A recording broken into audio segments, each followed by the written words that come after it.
It is now time to accept that this virus will be around for many more months, and we need to focus our attention to the silent voices of our children who have been isolated for several months away from their friends and peers.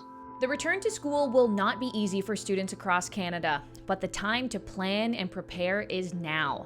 And the Hospital for Sick Children recently released a guide on how they think the new school year should be handled during a pandemic.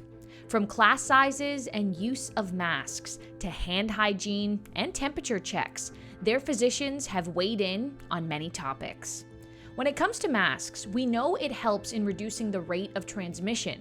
But when it comes to asymptomatic children, there is still a lack of research. We have suggested that masks should not be required when children return to school. You can imagine in younger children, masks can be irritating, which may lead to increased touching of their face or eyes or nose, which could increase the risk of infection.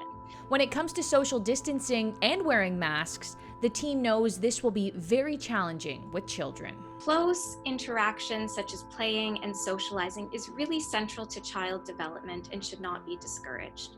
So while I'm sure school will look different upon return, like separating desks for students and avoiding large assemblies, overall we think it's not realistic or in children's best interest to completely avoid all close interaction and play. The team outlined that smaller class sizes can help with social distancing, and some school boards have planned to reduce the number of students in a room. For example, in Ontario, the suggested number is 15.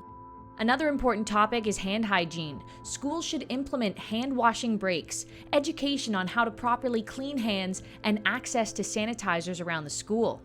The team also outlined the importance of not sending sick children to school.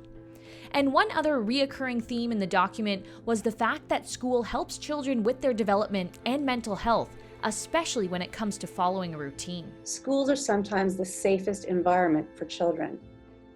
We are seeing evidence of the effect of the public health measures on child health and well-being around the world.